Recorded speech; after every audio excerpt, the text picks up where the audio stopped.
عذاب النار وقال الله تعالى لقد كان لكم في رسول الله أسوة حسنة قال النبي صلى الله عليه وسلم لا تقولون للإيمان لا تقولون للمنافق إيمان لا تقولون بالصادق يدرون يتبع رسول أن النبي قنت للهجرة معهم في الدنيا والآخرة يوم تجد كل بنات من شهداء على الناس ويهدي إلى تدبير كبيرا إن الحمد والشكر على نعمة ربه أناب إن الله وملائكته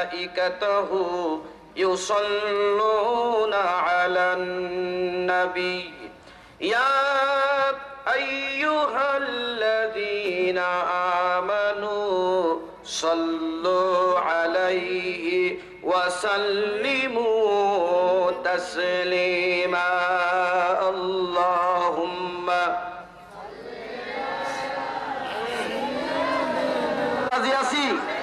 আল্লাহ কবুল করুক, সকলে বলি আমিন। এক মসজিদের মুয়াজ্জিনের ছেলে বিবাহ দেবে আমার জানা মতে। সে বলছে হুজুর আমি যৌতুক নেব না, আমি যৌতুকের বিরুদ্ধে লোক। অথচ মেয়ের বাড়ি চকশামনগর, ওই মেয়ে তার বাড়িতে গেছে, যাওয়ার পরে বলছে বিয়াই আপনি যদিও বিয়াই এখনো হন নাই, তো আমাকে কবিপুরের এক ভদ্রলোক 40,000 টাকা দিতে চেয়েছিল, আমি রাজি হইনি। তাহলে বোঝা গেল সে লোকটা ইশারা ইঙ্গিতে যৌতুক বসাবে, ঠিক না ভাই? ঠিক। আমাদের দেশের মুসলমান ইশারা ইঙ্গিতে ধর্মের বিরুদ্ধে অবস্থান গ্রহণ করে কিনা? সকলে বলুন করে কিনা? তাড়িতে টুপিতে জায়নামাজে আতরে রমজান মাসে সাইনবোর্ডে আমাদের দেশে মুসলমানের অভাব নেই, কিন্তু আসল জায়গায় মুসলমানকে খুঁজে পাওয়া যায় না, ঠিক না বেঠি? এরকম মুসলমানদেরকে আমার মৌলা ঘোষণা করলেন লাউ কুন্না নাসমাউ আও নাকিলু মা কুন্না ফি আসহাবিস সাইর। যারা শুনলো মেনে নিল না এদেরকে সাইর নামক জাহান্নামে নিক্ষেপ করা হবে। চিৎকার দিয়ে বলুন নাউজুবিল্লাহ। এবার আসেন, তাহলে শুনলেই মানতে হবে, এক নম্বর। দুই নম্বর, আমরা যারা আজকের এই তাফসীর মাহফিল এসেছি, এখান থেকে তাফসীরের হেদায়েত গ্রহণ করার জন্য দুইটা যোগ্যতা লাগবে। কয়টা? সকলে বলুন। দুইটা। এক নম্বর যোগ্যতাটা কি এবং দুই নম্বর যোগ্যতাটা কি? আর যদি এই দুইটা যোগ্যতা এই তাফসীর মাহফিলে আমরা বসে তৈরি করতে পারি, তাহলে লাভ হবে একটি, লাআল্লাকুম তুরহামুন। জোরে বলুন সুবহানাল্লাহ। আল্লাহ রাব্বুল আলামিন বলেন ওয়াইযা কুরিয়াল কুরআনু ফাসতামিউ লাহু ওয়া আনসিতু লাআল্লাকুম তুরহামুন। যেখানে আমার আল্লাহর কোরআন তেলাওয়াত করা হবে, সেখানকার মানুষরা এক নম্বর যোগ্যতা তৈরি করতে হবে, চুপ থাকতে হবে। আল্লাহ পাক চুপ থাকতে বললেন, আল্লাহর কথায় চুপ থাকা সুন্নত না ফরজ? সকলে বলুন ফরজ। চুপ থাকতে হবে। দুই নম্বর, শুনতে হবে। যদি আমরা চুপচাপ করে আল্লাহর কোরআনের কথাগুলি শুনি, তাহলে আল্লাহ পাক বললেন লাআল্লাকুম তুরহামুন। আমার এই কোরআন তোমাদেরকে সঠিক পথের ঠিকানা বলে দেবে, সঠিক পথে তোমাদেরকে মানুষ বানিয়ে দেবে, আল্লাহর সঙ্গে সম্পর্ক সৃষ্টি করে দেবে, দুর্নীতি বন্ধ করে দেবে, পারিবারিক জীবনের সম্পর্ক কায়েম করে দেবে, তোমাদের স্বামী স্ত্রীর মধ্যে ভালোবাসা সৃষ্টি করে দেবে, সমাজের মধ্যে হানাহানি মারামারি কাটাকাটি দলাদলি ফিতনা ফাসাদ রাজনৈতিক অঙ্গনে হানাহানি এগুলি সব দূর করে দেবে। তোমাদের সমাজকে সুন্দর সমাজ হিসাবে আল্লাহর কোরআন তোমাদের সামনে উপস্থাপন করে দেবে। চিৎকার দিয়ে বলুন সুবহানাল্লাহ। তাহলে এই কোরআন চুপ করে শুনতে হবে।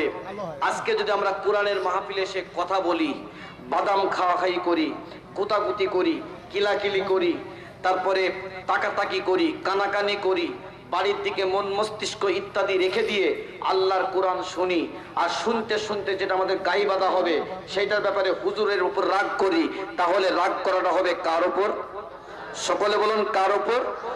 তাহলে আজকের এই মাহফিলে এসে আমরা চুপচাপ করে আল্লাহর কোরআন শুনবো। শোনার আগেই খালি জায়গাগুলো একটু আপনারা ফাঁকা জায়গাগুলো আপনারা পূরণ করে বসুন আর জিকির দেন লা ইলাহা, জোরে লা ইলাহা, লা ইলাহা ইল্লাল্লাহ, লা ইলাহা, লা ইলাহা, লা ইলাহা ইল্লাল্লাহু মুহাম্মাদুর রাসূলুল্লাহ সাল্লাল্লাহু আলাইহি ওয়াসাল্লাম।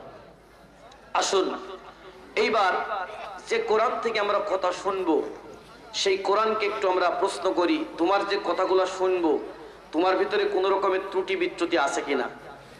কোরআনে কারীম বলে দেয় যালিকাল কিতাবু লা রাইবা ফীহ, এমন একটি গ্রন্থ, এমন একটি সংবিধান, এমন একটি কিতাব যার ভিতরে কোন রকমের ত্রুটি নাই। ঘোষণা দিলেন কে? জোরে বলুন কে? যেদিন এই কোরআন সৌদি আরবের মাটিতে আইয়ামে জাহিলাতের যুগে 610 খ্রিস্টাব্দে আল্লাহর নবীর কাছে নাজিল করা হয়েছিল, কাফের বেঈমানেরা কোরআনের ভুল ধরার জন্য এগিয়ে গিয়েছিল।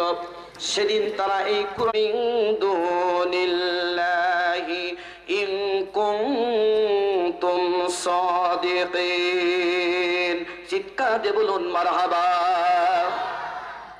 আকাশের মালিক, জমিনের মালিক, গোটা পৃথিবীর মাখলুকের মালিক তিনি ঘোষণা দিলেন, নবীজির মুখ দিয়ে প্রতিবাদ গড়ে তুললেন, আন্দোলন গড়ে তুললেন।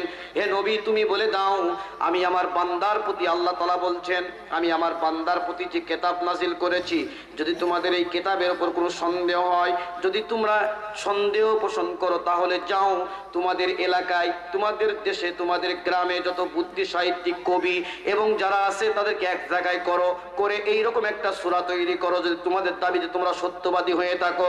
এবার বলুন তো আল্লাহর নবী যখন এই চ্যালেঞ্জ করলেন সৌদি আরবের মাটিতে, আবু জেহেলের গোষ্ঠীরা, আবু জেহেলের নাতি নাতনিরা, ওই সময়কার যারা সমাজপতি, প্রেসিডেন্ট, দায়িত্বশীল এবং যারা আরো নেতৃবৃন্দ ছিল, তারা কি কোরআনের সমকক্ষ একখানা আয়াত, একটি শব্দ তেলাওয়াত এবং সুন্দর করে তারা তৈরি করে আল্লাহর নবীর সামনে কি উপস্থাপন করতে পেরেছিল নাকি?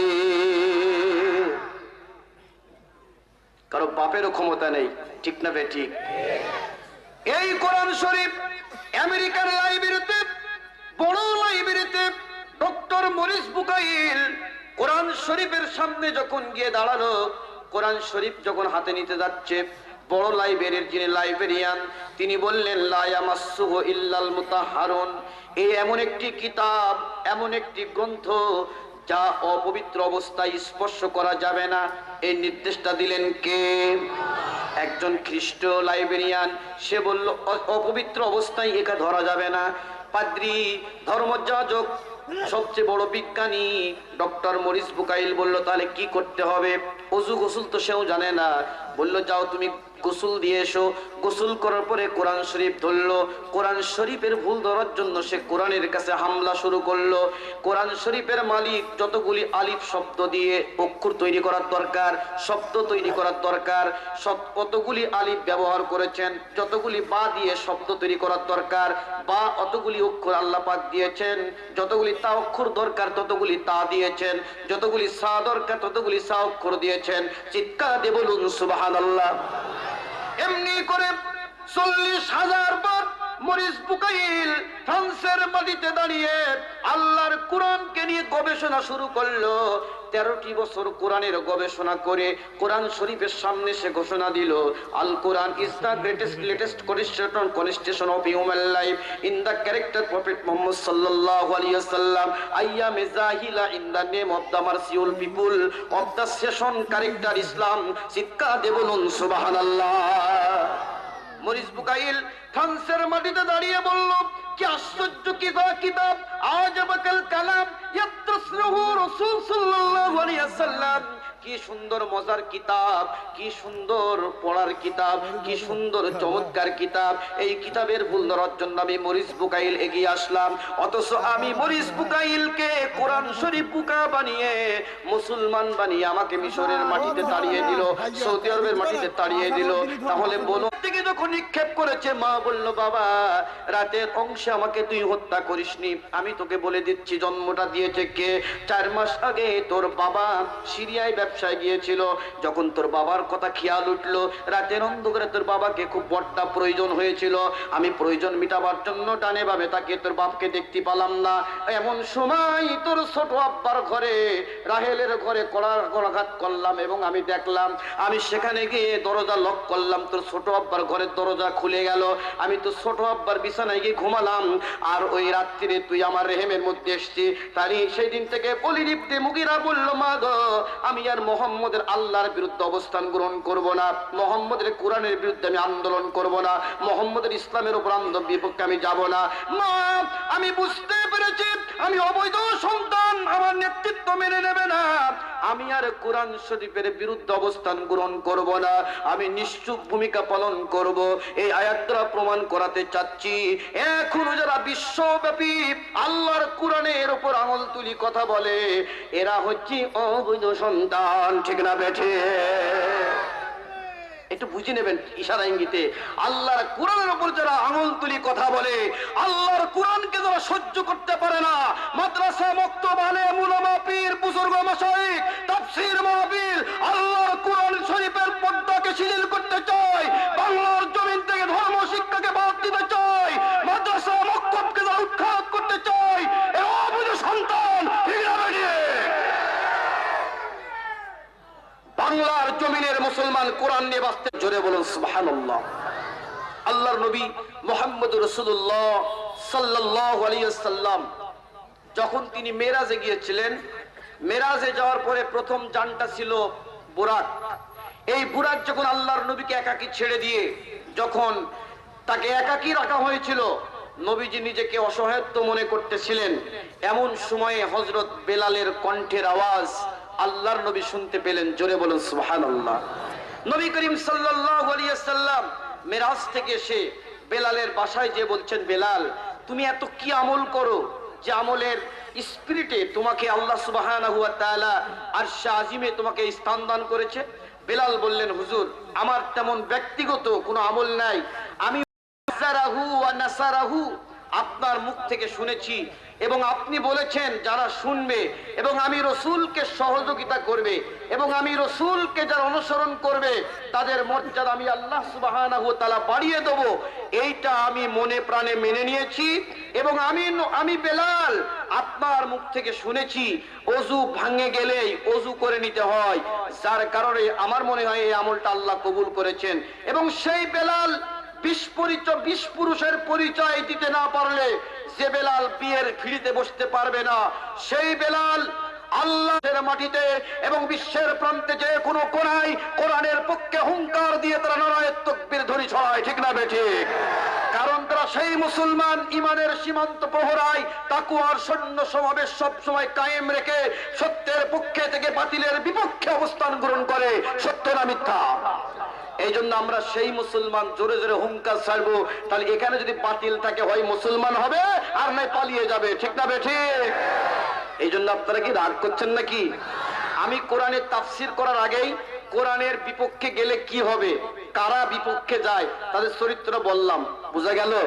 একটু আপনার ক্লিয়ার করার জন্য বলছি, যাতে করে আপনারা বুঝে নিতে পারেন কোরআনের বিপক্ষে কারা যায় আর কোরআন শরীফ বিপক্ষে গেলে কি হবে, আর কোরআনের মাহফিলে এসে কোরআন শোনার পরে না মানলে কি হবে। এটা কি আপনাকে স্পষ্ট হয়েছে? যদি বলে স্পষ্ট হয়েছে, আর একবার রিপ্লাই করি, কোরআন শরীফের মাহফিলে কোরআনের কথা শোনার পরে যদি আমরা না মানি তাহলে সাইর নামক জাহান্নামে যেতে হবে, এইটা বলে দিলেন কে? আরো জোরে বলুন কে? এইবার কোরআন শরীফের ইতিপূর্বে বিরোধিতা করেছিল ওলীদ ইবনে মুগীরা, তার চরিত্র ছিল খারাপ। এখনো যারা কোরআনের উপরে কথা বলে, কোরআনের আইনকে শিথিল করতে চায়, বুরকা একটা ফরজিয়াত ব্যাপার স্যাপার। এই বুরকাকে যারা শিথিল করতে চায়, ধর্মভিত্তিক রাজনীতি যারা বন্ধ করতে চায়, তার ইশারা ইঙ্গিতে বুঝে নেবেন এরা ওলীদ ইবনে মুগিরার চেলা। ঠিক না বেঠিক? ওলীদ ইবনে মুগিরার চেলা বাংলাদেশের জমিনে আছে না নাই? এদের মোকাবেলায় টিকে থাকতে পারবেন তো? কারা কারা পারবে হাত উঁচু করে দেখে নারায়ে তাকবীর। আলহামদুলিল্লাহ। এইরকম হাত তাফসির মাহফিলে 4 বছর ওয়াজ জীবনের বয়স আমার, লেখাপড়ার পরে 4 বছর থেকে এরকম ওয়াজ করছি। হাত কত মসনদে আদান সুন্দর হবে, বাংলাদেশে খালিদ বিন জিয়াদের মতো সৈনিক তৈরি হবে। ঠিক না বেঠিক?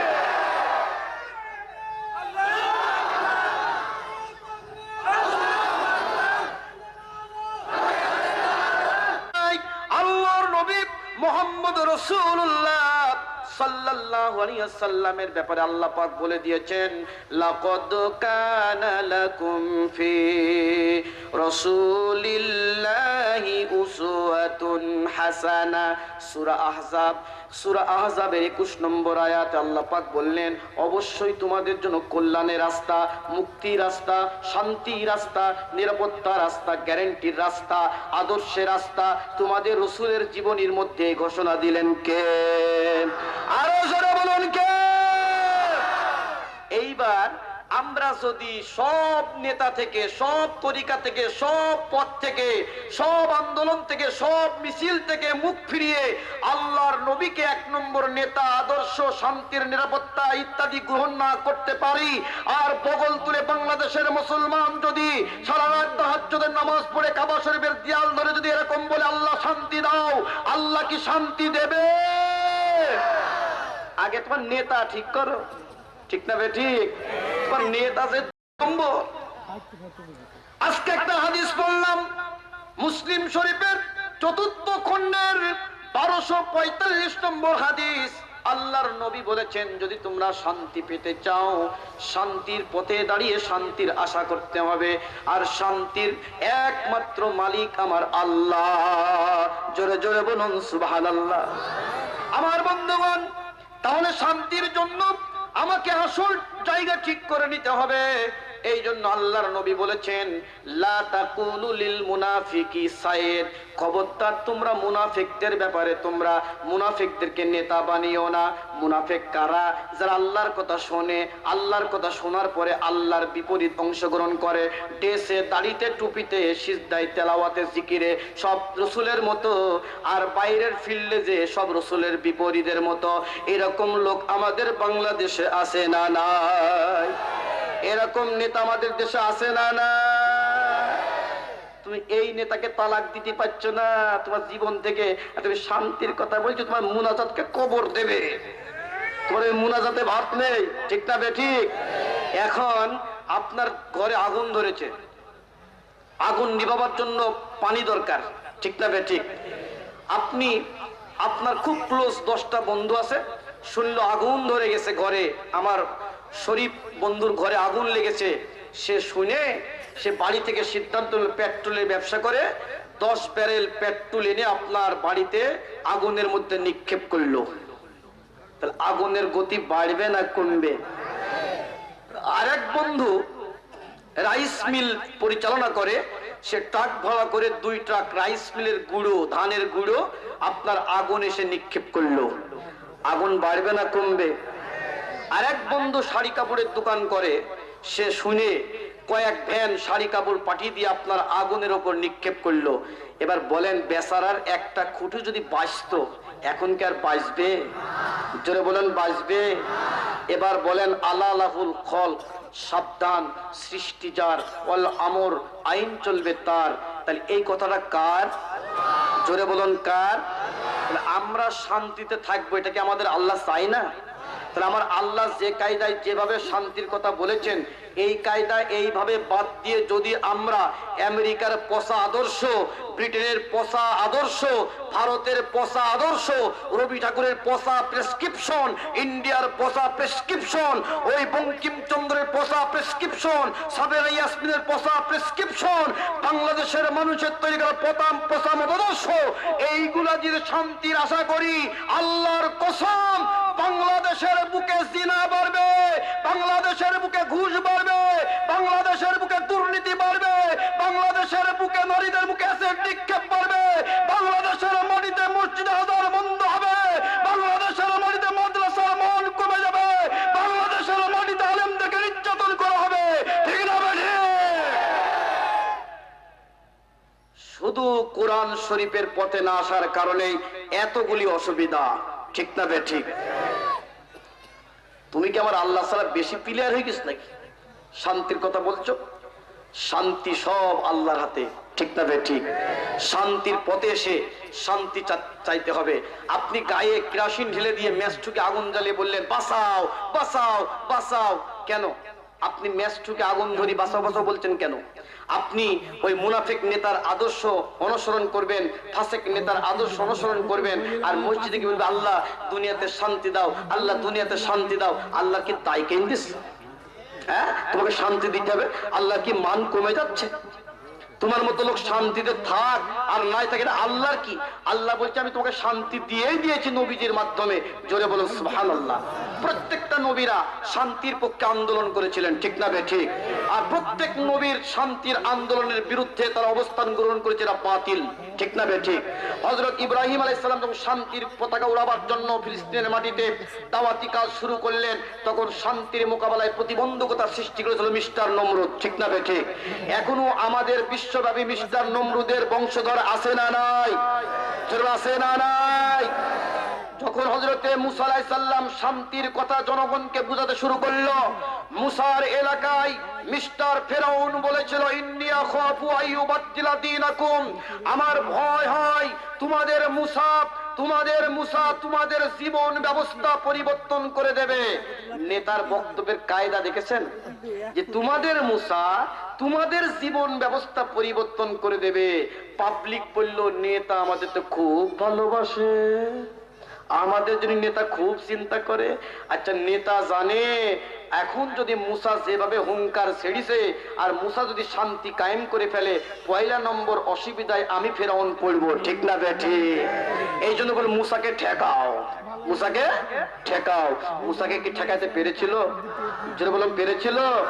এখনো যারা মুসার পক্ষে নিয়ে বাংলাদেশে শান্তির পক্ষে মিছিল তোলার জন্য চেষ্টা চালাচ্ছে, আর ফেরাউনের পক্ষপাতিত্ব নিয়ে যারা ময়দানে কাজ করছে, ফেরাউনের কর্মসূচি প্রতিষ্ঠা করার জন্য, এরাও বড় বড় বক্তব্য দিচ্ছে ইসলামী জঙ্গিবাদ ঠেকাও, হরকাতুল জিহাদ ঠেকাও, তালেবান ঠেকাও, ইসলাম তো বসাবে, শান্তির পথে প্রতিবন্ধকতা সৃষ্টি করছে। তুমি এত মারাই, এত ইসলামের পক্ষের লোক বাংলাদেশের ইমামদের সামনে ওই শয়তানকে নিয়ে ইসলামী পন্ডিতের ডিটি বানিয়ে ইমামদের সামনে নেদারল্যান্ড থেকে নর্তকীরে ড্যান্স দিয়েছ, বাংলাদেশের মানুষ তোমাদের ছেড়ে দেবে না। তুমি এত মারাইনি ইসলামের পক্ষের লোক, তো তুমি ইমাম সাহেবদের সামনে উলঙ্গ ড্যান্স দিলে এত সাহস তোমাকে কে দিল? ঠিক না বেটে? এরকম কথা কোরআনে আছে না নয়? হে কোরআন, তুমি বলে দাও এরকম খারাপ লোক শুধু বর্তমানে নাই। কোরআন শরীফে সূরা লুকমানের ভিতর আল্লাহ পাক বলেছেন ওয়াইজা তুতলা আলাইহি আয়াতুনা ওয়াল্লা মুস্তাকবিরান কাআল্লাম ইয়াসমা কাআন্নাহা ফি উযুনাইহি ওয়াকরা। যখন তাদের সামনে আমার কোরআন তেলাওয়াত করা হবে, কি তেলাওয়াত করা হবে? কোরআন তেলাওয়াত করা হবে, তম্বের সাথে তারা মুখ ফিরিয়ে নিয়ে তারা তাদের জাতির সামনে গিয়ে জি হুজুর করবে। এবার বলেন তো, তারা কোরআন পড়ে, হাদিস পড়ে, প্রতিদিন এক পড়া করি পড়ে, পেপার পত্রিকা আমরা দেখতে পাই, অথচ তিনি মদিনার মসজিদে যে পরামর্শ না নিয়ে গয়া কাশী পরামর্শ নিতে যায়, ঠিক না বেঠে? আমার বন্ধুগণ, গয়া কাশীর পরামর্শ নিয়ে, ভারতের পরামর্শ নিয়ে, দাদা ঠাকুরদের পরামর্শ নিয়ে, রাম আর বামের পরামর্শ নিয়ে বাংলাদেশের 16 কোটি মুসলমানের হৃদয়ে, মুসলমানদের সমাজে কখনোই শান্তির আশা করা যায় না, ঠিক না বেঠে? বাংলাদেশের মানুষকে যদি শান্তিতে রাখতে চাই, তাহলে আল্লাহর কোরআন শরীফের কাছে আত্মসমর্পণ করতে হবে। ওই মরিস বুকাইল 40,000 বার, মনে আছে তো আপনাদের? 40,000 বার কোরআনের ভুল ধরার জন্য গিয়ে গেল। 40,000 বার সে কোরআনের ভুল ধরতে না পেরে ঘোষণা দিল ওয়াইন কুনতুম ফি রাইবিম মিম্মা নাযালনা আলা আবদিনা ফাতু বিসূরাতিম মিন মিসলিহি ওয়াদউ শুহাদাআকুম মিন দুনিল্লাহি ইন কুনতুম সাদিকিন। এই কথাটা কার? জোরে বলুন কার? আমার বন্ধুগণ, আল্লাহ রাব্বুল আলামিন বললেন, হে নবী তুমি বলে দাও আমি আমার বান্দার প্রতি যে কিতাব নাজিল করেছি, যে তোমাদের সন্দেহ হয় তা তোমাদের বাপ দাদা যত কবি সাহিত্যিক বুদ্ধিজীবী যাদেরকে মনে করে এক জায়গায় করো, এরকম একটা সূরা তৈরি করো, তোমাদের দাবিতে তোমাদের সত্যবাদী হয়ে থাকো। তারা কি সেদিন পেরেছিল নাকি? মরিস বুকাইল বলল, হারে কি আশ্চর্য ব্যাপার, আমি তো ভুল করছি, সেদিন যখন পারিনি আমি পিলিয়ার এখানে পারবো না। আমি বলে নিলাম লা ইলাহা ইল্লাল্লাহু মুহাম্মাদুর রাসূলুল্লাহ, লা ইলাহা লা। সে দাওয়াতের ধরন বিভিন্ন রকমের আছে না নাই? যেগুলো আছে না নাই? একটা গ্রুপ আল্লাহর জমিনে শান্তির জন্য মানুষ তৈরি করার জন্য ইন্ডিয়ার কিতাব দিয়ে দাওয়াত দেয়, ঠিক না বেঠিক? আরেকটা গ্রুপ দাওয়াত দেয় পীর সাহেবদের ওসিলা দিয়ে, ঠিক না বেঠিক? আরেকটা গ্রুপ দাওয়াত দেয় নেড়া ফকিরদের গ্রুপ দিয়ে, ঠিক না বেঠিক? আল্লাহর নবী মুহাম্মদ রাসূলুল্লাহ সাল্লাল্লাহু আলাইহি ওয়াসাল্লাম শান্তির পতাকা সমাজে প্রতিষ্ঠা করার জন্য, মানুষগুলিকে খারাপ জায়গা থেকে ফিরিয়ে আনার জন্য তিনি কি দিয়ে দাওয়াত দেবেন? আল্লাহ পাক বললেন, ইয়া আইয়ুহার রাসূল বাল্লিগ মা উনজিলা ইলাইকা মির রাব্বিক ওয়া ইল্লাম তাফআল ফামা বাল্লাগতা রিসালা। হে নবী, হে রাসূল, আমি তোমার কাছে নাজিল করেছি তা তুমি জনগণের মাঝে খুলে খুলে বলে দাও। তাহলে কোরআনের দাওয়াত দিতে আল্লাহ বলল, আর তুমি মৌলবি কায়দা করে কোরআন বাদ দিয়ে মুরব্বীদের লেখা কিতাব দাওয়াত দিচ্ছ, এতে কি সমাজের কিছু পরিবর্তন হবে নাকি? এরকম গ্রুপ বাংলাদেশে আছে না নাই? আবার এরা আবার ফতোয়া দেয় নেক্সট শুরুতে আল্লাহ রাসূল বলেছেন, লা লাতা ইল্লা বিসসুরাত ইলা নি'মাতি আলা নি'মাতিস সুরাত। জোরে বলুন নাউজুবিল্লাহ। আল্লাহ নবী বলেছেন এমন একটা জামানা আসবে, আমি ভয় পাচ্ছি, যে সময় মানুষ নেক্সট শুরুতে মানুষকে কোরআনের পথে বাধা দেবে। নেক্সট শুরুতে বাধার একটা ধরন আপনাদের সামনে বলবো, জোরে বলুন বলবো।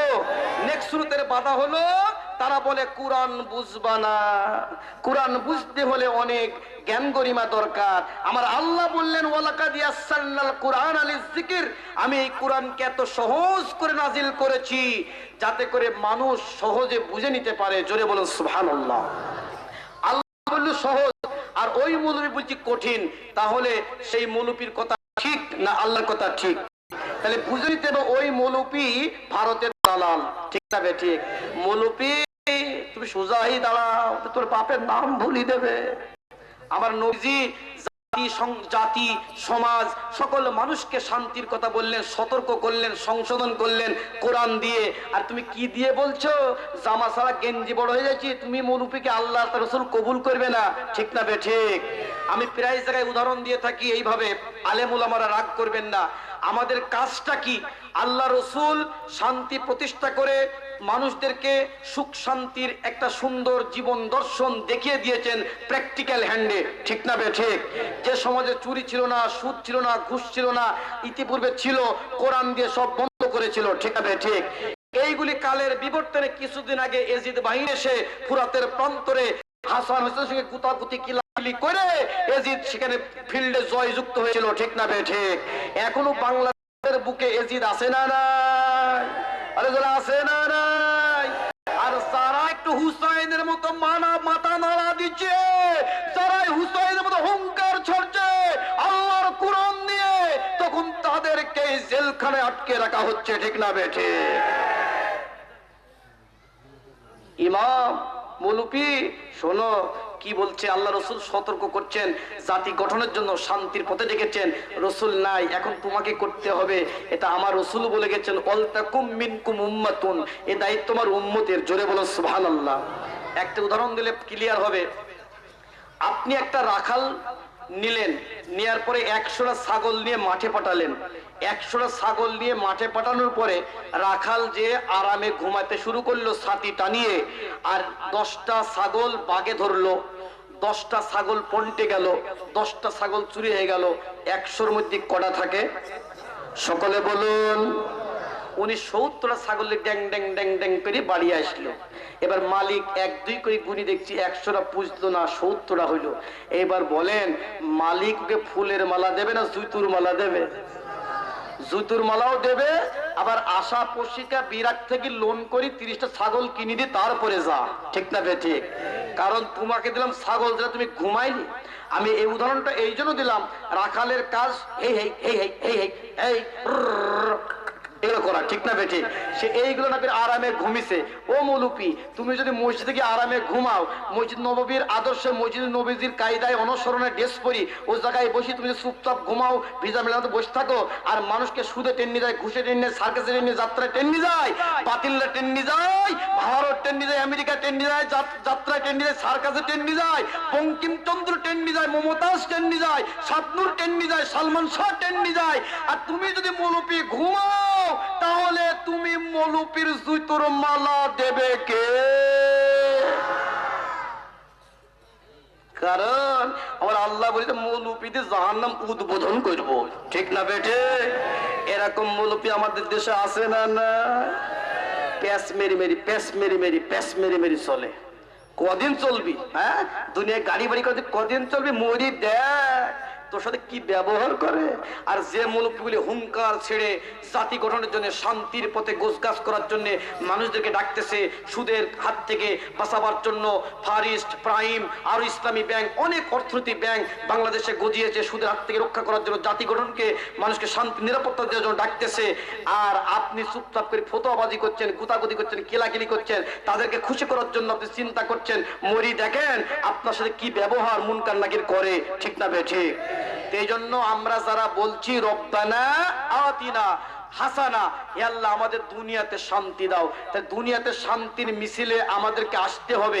যদি আমরা না আসি, শান্তির মিছিলে মানুষকে না ডাকি, শান্তির পক্ষে সংগঠন না করি, শান্তির পক্ষে দাওয়াত না দিই, তাহলে আমরা কি এই বাংলাদেশের বুকে শান্তির পতাকা উড়াতে পারবো?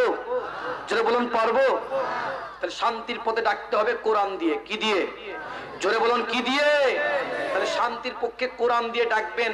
শুধু দাওয়াত দেব তা না, পাঠ্যপুস্তকে আল্লাহর কোরআন থাকতে হবে। ঠিক না বে ঠিক? আজকে পাঠ্যপুস্তকে যদি আল্লাহর কোরআন থাকতো, বাংলাদেশে ইফটিজিং এর আলাদা আইন তৈরি করতে হতো না। এখন আপনি যদি এই দুধের হাঁড়ি আলগা রেখে বিড়ালকে যদি বলেন খবরদার নাউজুবিল্লাহ মিন জালিক, ওই দুধ খাবিনি, ওই দুধ খাবিনি, এই ওয়াজ যদি বিড়ালের কাছে করেন, বিড়াল কি ওই ওয়াজ শুনবে? যেভাবে শুনবে। তুমি যদি বুরকা পড়াকে শিথিল করো, আর যদি শিক্ষা ব্যবস্থাকে সংকুচিত করে ছোট করো, এদেশে জিনা বড়াবড়ি হবে। ঠিক না বে ঠিক? এদেশে ইফটিজিং কি বন্ধ হবে? কারণ আজকালকার মেয়েরা যেভাবে পোশাক পরতে শুরু করেছে, কাটতে কাটতে কাটতে কাটতে কাটতে কাটতে কাটতে কাটতে এত। ঠিক না বে ঠিক? আবার তারা ফাটা পায়জামা পরে। ঠিক না বে ঠিক? ফাটা মা পায়জামা পরে, কে তুমি ফাটা নাকি ফাটা পায়জামা পরছো? আল্লাহর কসম, কোরআন পড়ে যতটুকু বুঝেছি, শান্তির মিছিলে সর্বপ্রথম যিনি প্রবেশ করেছিলেন মহিলা হযরত খাদিজাতুল কুবরা রাদিয়াল্লাহু তাআলা আনহা। ঠিক না বেঠে?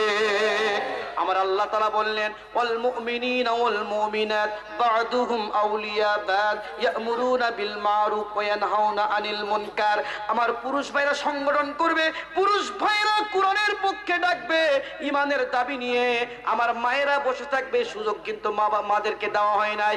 আমার মায়েরাও কোরআনের পক্ষে মানুষকে ডাকবে, শান্তির পক্ষে ডাকবে। এই নির্দেশটা দিলেন কে? আমাদের সমাজে কিছু গেজাখোর মৌলবি আছে, তারা বলে মেয়ে ছেলের আবার দাওয়াত কি? ঠিক না বেঠে? ও গেজাখোর মৌলবি, তোমার যদি হিম্মত থাকে আমার কাছে আসো, আমার বাড়ি দাঁড়িয়াপুরে। মৌলবীরা তুমি আমার কাছে আসো। আল্লাহর নবী মহিলাদেরকেও দিয়ে দাওয়াতি কাজ করেছেন, পুরুষদেরকে দিয়ে করেছেন। কারণ মহিলারা মহিলাদের অঙ্গনে করবে, আর পুরুষরা পুরুষদের অঙ্গনে করবে। ঠিক না বেঠে? এই দুইটা অঙ্গন যদি পরিষ্কার পরিচ্ছন্ন হয়ে যায়, বাংলাদেশের মানুষ শান্তি খুঁজে পাবে, নিরাপত্তা খুঁজে পাবে। চিৎকার দিয়ে বলুন সুবহানাল্লাহ।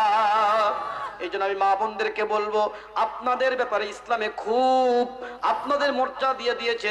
আপনাদের পক্ষে প্রথম শহীদ হয়েছে পিটাসেলি, শহীদ প্রথম হয় নাই। হযরতে সুমাইয়া রাদিয়াল্লাহু তাআলা আনহা যখন ঈমানের পথে, আন্দোলনের পক্ষে, সত্যের পক্ষে সাক্ষ্য দেওয়ার জন্য যখন ওই অন্ধকার যুগ থেকে বেরিয়ে শান্তির পতাকায় যখন শরীক হলো, আবু জেহেল বাহিনী ধরলো, ধরার পরে বলল সুমাইয়া তোর এত বড় স্পর্ধা, তুই আমার পক্ষে থেকে বের হয়ে নবীজির পক্ষে চলে গেলি আমি তোকে কি করব জানিস? সুমাইয়া বলল, কি করবা? বলল, তোকে আমি হত্যা করব, তোকে আমি মেরে ফেলবো, তোকে আমি নিহত করে দেবো, নাম নিশানা মুছে দেবো। সেদিন সুমাইয়া চিৎকার করে আইয়ামে জাহিলিয়াতের যুগে আবু জেহেল সরকারের সামনে শাহাদত আঙ্গুল তুলে বলেছিলেন, আবু জেহেল শুনে রাখ, আমি যখন একবার শান্তির পতাকায় শান্তি কায়েমের আন্দোলনে শরীক হয়েছি, যদি আমার জীবনের সবচেয়ে বড় স্বপ্ন, সবচেয়ে বড় মায়ার জিনিস হলো জান, এই জানটা যদি বের হয়ে চলে যায়, আমি সুমাইয়ার কণ্ঠ থেকে শান্তির পতাকা, শান্তির স্লোগান কেড়ে নিতে পারবিনি। চিৎকার দিয়ে বলুন সুবহানাল্লাহ। সুমাইয়া রাদিয়াল্লাহু তাআলা আনহাকে যখন ধরে রাখা হলো, 13 দিন তাকে তপ্ত বালুর উপরে উলঙ্গ করে ফেলে রাখা হয়েছিল। যখন তপ্ত বালুর উপরে ফেলে রাখা হলো, 2.5 মণ ওজনের একটা পাথর তার পায়ের দিকে চাপিয়ে রাখা হলো, যে পাও যদি নড়াতে না পারে। সুমাইয়ার কাছে কিছু বাটপথদেরকে পাঠানো হতো, দেখো সুমাইয়া নবীজির আন্দোলন ত্যাগ করতে চাচ্ছে কিনা। সুমাইয়া ওখানে শুয়ে শুয়ে বললেন, ইয়া রাসূলুল্লাহ, আজ্জা লা ইলাহা ইল্লাল্লাহ, লা ইলাহা, লা ইলাহা ইল্লাল্লাহ, লা ইলাহা ইল্লাল্লাহ, লা ইলাহা ইল্লাল্লাহ, লা ইলাহা, লা ইলাহা ইল্লাল্লাহু মুহাম্মাদুর রাসূলুল্লাহ সাল্লাল্লাহু। তাহলে আমাদের শান্তি দিতে পারে কে? সকলে বলুন। তো শান্তির কর্মসূচির নাম হলো আল কোরআন, ঠিক না ঠিক? এই কর্মসূচির নেতা ছিলেন মুহাম্মদুর রাসূলুল্লাহ সাল্লাল্লাহু আলাইহি সাল্লাম। তিনি আমাদেরকে ইন্ডিকেট করে বললেন, লাকাদ কানা লাকুম ফি রাসূলিল্লাহি উসওয়াতুন হাসানা, তোমাদের জন্য একমাত্র আদর্শের মাপকাঠি, তোমাদের জন্য একমাত্র কল্যাণের মাপকাঠি, তোমাদের জন্য একমাত্র অনুপম আদর্শ, চমৎকার আকর্ষণীয় নেতা জনাবে মুহাম্মদুর রাসূলুল্লাহ। তাহলে সেই নেতাকে বাদ দিয়ে অন্য নেতার কাছে গেলে আপনি গেজা ছাড়া কোরআন কি পাবেন? যেটা বলেন পাবেন। কারণ নেতা এখন থেকে ঠিক করতে হবে, ঠিক না বে ঠিক? কারণ নেতা যদি ঠিক না করেন, কিয়ামতের ময়দানে কি অসুবিধা বলবো। আল্লাহর কোরআন বলে দেয়, ইয়াউমা নাদউ কুল্লু নাসিম বিইমামিহিম, কিয়ামতের দিন, কঠিন মুসিবতের সময় আল্লাহ রাব্বুল আলামিন প্রত্যেক গোষ্ঠীকে, প্রত্যেক কওমকে, প্রত্যেক দেশের লোককে তাদের নেতা সহ উঠাবে। চিৎকার দিয়ে বলুন সুবহানাল্লাহ। আমরা যদি মুহাম্মদুর রাসূলুল্লাহ সাল্লাল্লাহু আলাইহি সাল্লামকে নেতা হিসাবে গ্রহণ করি, নেতা হিসাবে মেনে নেই, তাহলে আমাদের উঠাবে আল্লাহর নবীর সঙ্গে, ঠিক না বে ঠিক? নবীকে আমরা দেখিনি, নবীর ভাষা আমরা জানিনি, নবীর এলাকার মানুষ আমরা না সেই নবীর আদর্শ নিয়ে, নবীর কর্মসূচি নিয়ে বাংলার জমিনে যারা আতিউল্লাহ আতিউর রাসূল উলিল আমর মিনকুম, আল্লাহ এবং রাসূলের পদাঙ্ক অনুসরণ করে, আমিরের যারা দায়িত্ব পালন করে, নেতার যারা দায়িত্ব পালন করে, ওই ভূমিকা যারা করে, ওদের সঙ্গে থাকলে পারে আমরা আমাদের নবীজিকে পেয়ে যাব, ঠিক না বেঠে? এখন সেই নেতাকে পেতে হলে 2টা কর্মসূচি সময়ের দাবিতে লাগবে। কয়টা? জোরে বলেন কয়টা? 1 নম্বর কর্মসূচি হলো মুহাম্মদুর রাসূলুল্লাহ ওয়াল্লাযীনা মাহু। 1 নম্বর কর্মসূচি আল্লাহর নবীর বন্ধু হতে হবে, রাসূল যা বলেছেন তা বলতে হবে। রাজি আছি? কারা কারা রাজি? হাত তুলবেন। আলহামদুলিল্লাহ, হাত নামান। রাসূল যা বলেছেন তা বলতে হবে। রাসূল যা বলেছেন তা বলতে গেলে অসুবিধা হবে। আপনারা কি ভয় পাচ্ছেন? জোরে বলুন, ভয় পাচ্ছেন? কারণ রাসূল যা বলেছেন, যা করেছেন তা করতে যাই ইতিহাস প্রমাণ করেছে, তারা সেই প্রমাণের মোকাবেলায় নিজেদের নজরানা স্বপ্ন জীবনটা ঢেলে দিয়েছে, যার বিনিময়ে বাতিলরা সেখানে রক্তের পিছুদের নেতৃত্ব দিয়েছেন। সে জায়গায় মুসলমান যেতে চায় না, ঠিক না বে ঠিক? অনেক মৌলবী বলে বাদ দাও, আবার অনেক নামাজি লোক বলে বাদ দাও। মৌলবীদের এত ক্ষমতার লোভ কেন? বলে কিনা? যদি কোনো মুসলমানের বাচ্চা এই কথা বলে মুসলমান হওয়ার পরে যদি ইমানদার হওয়ার দাবি করার পরে নবীর স্বপ্ন সাথ, আল্লাহর দেখানো নকশা, আল্লাহর দেখানো তরিকা সৌদি আরবের মাটিতে, গোটা বিশ্বের মাটিতে প্রতিষ্ঠা হোক, এটা কিন্তু আব্দুল্লাহ বিন উবাই চান না, ঠিক না বে ঠিক? সুতরাং এইটা যদি কোনো মুসলমানের বাচ্চা না চায়, পূজা নিতে হবে না পাকা শয়তান। রাগ করলেন না তো? বুখারী শরীফের কিতাবুল মাগাজির 2য় খণ্ড হাদিস আলেমুল আমাদের কাছ থেকে জেনে নেন গা, আমি মিথ্যি কথা ধার ধারে নি, চলে বলুন সুবহানাল্লাহ। রসুল যা করেননি তা করা যাবে না। রসুল যা করেননি, এবার বলেন কোন মুসলমানের বাচ্চা সুদ খেতে পারবে? জোরে বলুন পারবে? কোন মুসলমানের বাচ্চা কেউ জিনা করতে পারবে? কোন মুসলমানের বাচ্চা মুনাফিক নেতাদের দলের কর্মী হতে পারবে? কোন মুসলমানের বাচ্চা মুশরিকদের দলের কর্মী হতে পারবে? কোন মুসলমানের বাচ্চা নামাজ না পড়ি বাসি বাড়িতে বসে থাকতে পারবে? কোন মুসলমানের বাচ্চা যাত্রায় যেতে পারবে? সার্কাসে যেতে পারবে? না, আপনার মধ্যে পারবে না তো সার্কাস যায় কারা? ওদের যদি মুসলমান না বলি, দাঁড়িয়াপুর ঈদগাহ ময়দানে যেই বলেছি, আর একজন বাগান নেতা বলছি তুমি সার্কাসকে হারাম বললি কেন, দেখাতে পারবা? দেখাতে পারতে এমনি বললাম। উনি বলছি সার্কাস তো হারাম না, ওই 7 দিন হইলো ওইটা হারাম। জোরে বলেন নাউজুবিল্লাহ। মানে মটকায় ঘামেরই বসে দিয়েছে তো ওনার তবিল গরম হয়ে গেছে। আমার বন্ধুগণ, রসুলকে বন্ধু বানাতে বলে রসুল যা বলেছেন তা করতে হবে, রসুল যা নিষেধ করেছেন তা করা যাবে না। রসুল যা আমাদেরকে শিখিয়েছেন সেই শিক্ষা গ্রহণ করতে হবে। মুহাম্মদুর রাসূলুল্লাহ, এটাই হলো দলীয় কর্মীদের বৈশিষ্ট্য, ঠিক না বেঠে?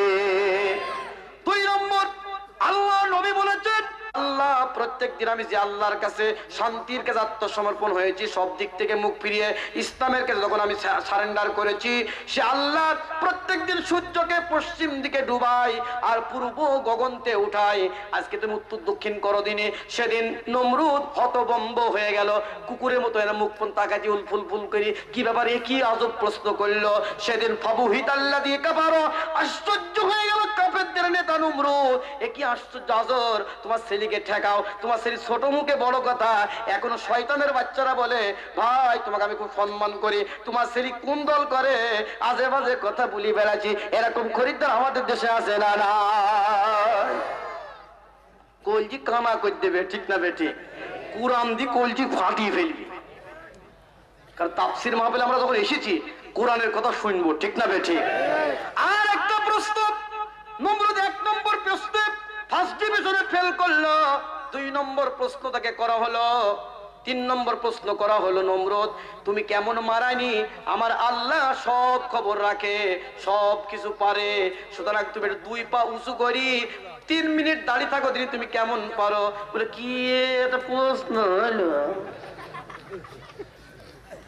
আমাদের সমাজেও কিছু বলে তোমরা যখন কোরআন ছাড়ো, কোরআন বাদে আসিও, মনে হতে কিরম পারো, বলে কিনা? আমার বন্ধুগণ, কোরআন দিয়ে আমরা লড়তে চাই, কোরআন নিয়ে বাঁচতে চাই, কোরআন নিয়ে মরতে চাই। কোরআনের বিকল্প কোনো কথাই আমরা শুনবো না, মানবো না। চিৎকার দিয়ে বলুন সুবহানাল্লাহ। তাহলে আমাদেরকে ফিরে আসতে হবে আল্লাহর কাছে, কোরআনের কাছে, তাহলে আমরা এই সমাজে শান্তি কায়েম করতে পারবো, ঠিক না বে ঠিক? আমার বন্ধুগণ, আবু জাহেল, আবু সুফিয়ান তরবারি দিয়ে তাদের সমাজে শান্তির বিঘ্ন ঘটিয়েছিল। আমাদের সমাজে যারা অশান্তি সৃষ্টি করতে চায়, তারা ব্যালটের মাধ্যমে ক্ষমতা দখল করি, তারা শান্তির পরিবর্তে আমদানি করে অন্য জিনিস, ঠিক না বে ঠিক? ও বাংলাদেশের মুসলমানেরা, ও তাফসীর মাহফিলের মেহমানেরা, আমরা যদি সময়ের দাবিতে ব্যালটের মাধ্যমে বাতিলের মোকাবেলায় আল্লাহর কোরআনের পক্ষে মুসলমান হওয়ার পরে যদি আমরা সংগ্রাম সাধনা করি, ইনশাআল্লাহ এদেশে আল্লাহর পক্ষে শান্তি কায়েম হয়ে যাবে, ঠিক না বে ঠিক?